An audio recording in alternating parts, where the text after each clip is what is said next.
Hello YouTube, on est le 19 janvier et c'est officiel, je décide de créer mon propre jeu de société. Du coup j'essaierai de filmer un max de trucs de tout ce que je fais, les croquis, les maquettes, etc. Je vais apprendre en même temps parce que j'ai jamais fait ça de ma vie. Et voilà, j'espère que c'est un contenu qui fera une belle vidéo et que ça va vous plaire. Voilà.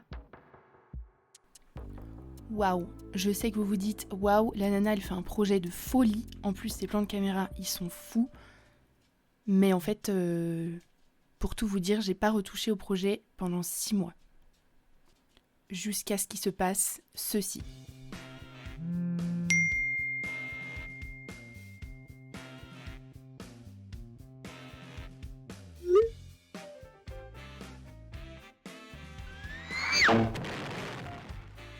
Bon ben, j'ai plus de téléphone, mais au moins j'ai une idée pour les ateliers avec les enfants.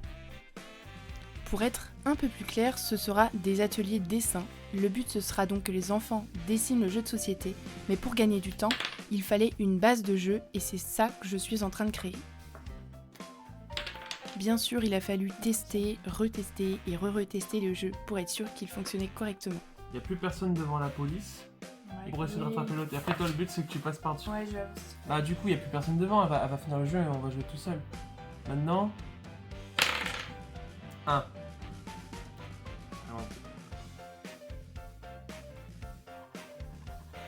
Après avoir corrigé cette version brouillon du jeu, je suis passée à l'étape d'après qui est l'amélioration et l'écriture de la notice.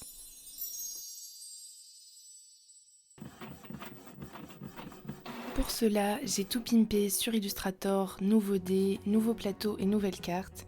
Les 4 étapes essentielles, c'est designer, illustrer, imprimer, découper et tester.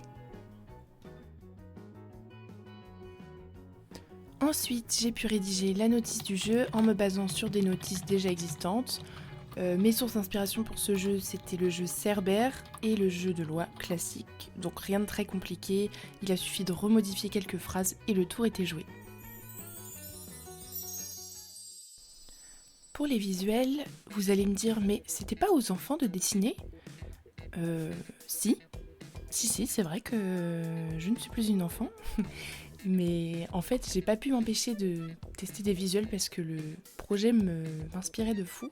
Et c'est ça qui me manquait à la base, c'était l'inspiration. Donc là, tant que j'étais inspirée, je me suis lancée dans plusieurs illustrations. À la base pour faire la boîte, et puis finalement, juste pour le kiff comme ça.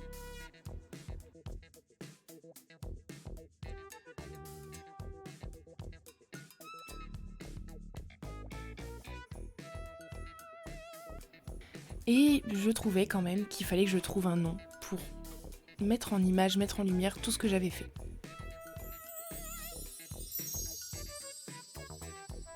Le but, c'est que nous sommes en fuite après le cambriolage d'une bijouterie et la police est à nos trousses. Donc un mélange entre diamant et course-poursuite. Donc le nom tout trouvé, ça aurait été Crystal Rush. Donc là, dans ma tête, je pars sur cette idée, je la trouve vraiment fun et je commence à faire le logo. J'étais tellement à fond dans mon jeu et du coup j'ai voulu faire des posts sur LinkedIn, Insta, machin, et du coup je me suis dit quand même, je vais quand même taper le nom du jeu dans les recherches Google pour voir ce que ça donne. Et comment dire, Crystal Rush. Donc du coup je refais tout en changeant le nom du jeu, mais du coup je suis trop déçue parce que ça marchait super bien. Donc morale de l'histoire, tapez toujours les noms de jeux, même si c'est un projet fictif ou quoi, tapez-le sur internet parce que voilà, on sait jamais sur quoi ça peut tomber. Désormais le jeu s'appelle Jewel Rush, Jewel en rapport avec bijoux en anglais. Bon, ça le fait aussi, mais c'est juste que c'est pas vraiment la même chose. Maintenant que vous savez tout, je vous embarque avec moi à la bibliothèque et je vous explique comment on y joue.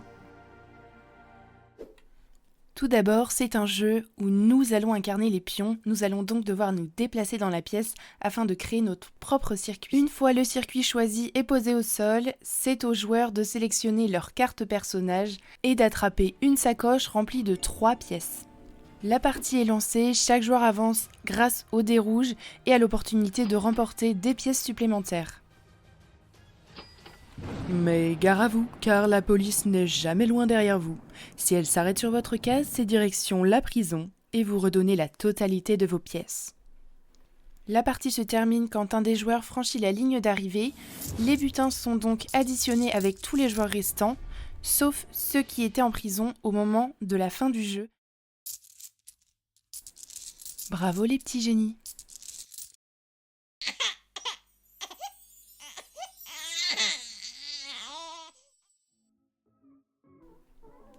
Les ateliers démarreront dès octobre et les inscriptions auront lieu à partir de cet été.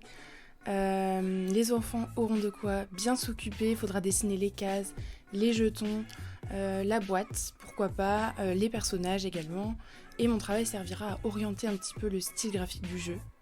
Il sera disponible à la location à la bibliothèque elle-même, donc c'est pour ça que je voulais un projet qui soit crédible et où on puisse rejouer plusieurs fois. J'ai vraiment super hâte que ça commence. Et il me reste quand même pas mal de petites choses à terminer.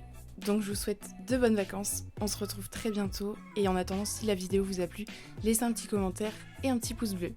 Ciao ciao!